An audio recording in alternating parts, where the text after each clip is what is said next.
Bonjour à tous, nous voici donc entrés dans la troisième semaine de confinement, de ce deuxième confinement, et nous sommes tous évidemment gagnés par une certaine lassitude, puisque ça fait quand même 8 mois que nous sommes restreints dans nos libertés, les libertés fondamentales, celles qui nous sont le plus chères, c'est-à-dire de pouvoir nous rencontrer librement en famille, avec des amis, mais aussi pour vivre notre vie de foi de façon complète, même si bien sûr nous savons bien que les relations avec le Seigneur ne sont pas atteintes aussi par un virus.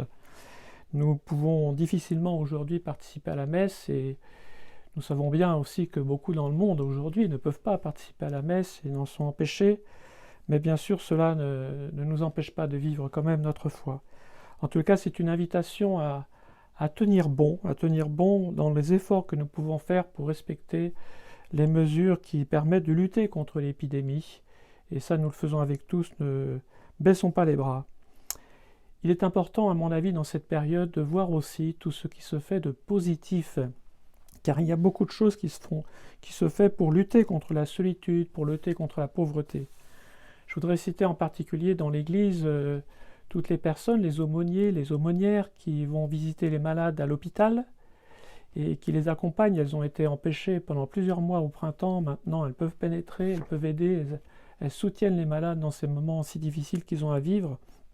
Je voudrais aussi rendre hommage aux services évangéliques aux malades, aux personnes bénévoles qui vont visiter à domicile les personnes qui sont malades, mais aussi dans les EHPAD pour leur apporter un réconfort et aussi pour leur apporter la communion. Et puis je voudrais rendre hommage aussi à tous les prêtres et tous les laïcs qui assurent l'accueil des familles en deuil, qui les accompagnent aussi dans cette période si difficile, qui leur permettent de préparer les obsèques et de les célébrer. Je voudrais aussi saluer tous les catéchistes, le service de la catéchèse, le service diocésain, et puis la pastorale des jeunes qui organise sur Internet un certain nombre de moyens, qui nous donnent des moyens en fait de pouvoir continuer à vivre la catéchèse, qui nous permettent aussi de prier ensemble en nous proposant des temps de prière. Je voudrais rendre hommage aussi à l'aumônerie de la maison d'arrêt, puisqu'ils ont été aussi empêchés de visiter les prisonniers, de les aider à vivre aussi leur foi. Ils vivent un double confinement, puisqu'ils sont déjà confinés dans la prison, mais en plus, ils ne peuvent pas facilement rencontrer leur famille et l'aumônerie. Et puis, je voudrais rendre hommage à tout ce qui se passe actuellement dans les paroisses. Il y a beaucoup d'initiatives pour nous aider à continuer à prier, puisque nous avons la chance aussi d'avoir des églises toujours ouvertes.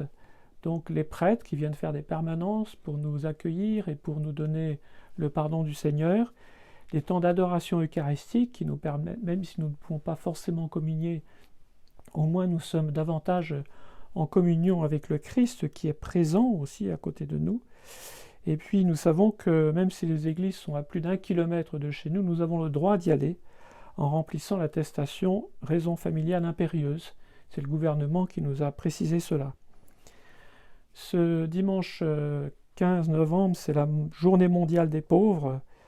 Nous nous rendons compte à quel point aujourd'hui la pandémie provoque énormément de pauvreté, de plus en plus. Et il y a énormément d'associations qui font tout ce qu'elles peuvent pour justement porter secours à tous ceux qui sont dans la détresse. Et je voudrais saluer le Secours catholique qui célèbre sa journée justement le 15 novembre et qui apporte nourriture, vêtements, qui soutiennent, qui accueillent toutes ces personnes en grande difficulté. Alors d'ailleurs, c'est un appel puisqu'ils n'ont pas la quête à la messe ce dimanche, de pouvoir sur Internet faire un don au Secours catholique. C'est pour nous une belle manière de participer à l'effort commun de lutte contre la pauvreté. Et enfin, je voudrais terminer en disant que nous avons à développer aussi nos églises domestiques, c'est-à-dire notre famille. Même si nous sommes seuls à la maison, nous pouvons prier en communion avec tous les autres. Et au fond, cette église domestique, c'est là où naît l'église, où se construit l'église, où chacun peut apporter sa pierre et où nous allons prier les uns pour les autres. Alors n'hésitez pas, prenez le temps de prière, imposez-vous un temps de prière à la maison. Vous pouvez aussi vous aider bien sûr aux prières qui sont proposées, aux célébrations qui sont proposées par Internet, mais que chacun prenne sa place et contribue à cette prière commune, même si nous sommes chacun à la maison. Voilà. Je vous souhaite à tous une très bonne journée.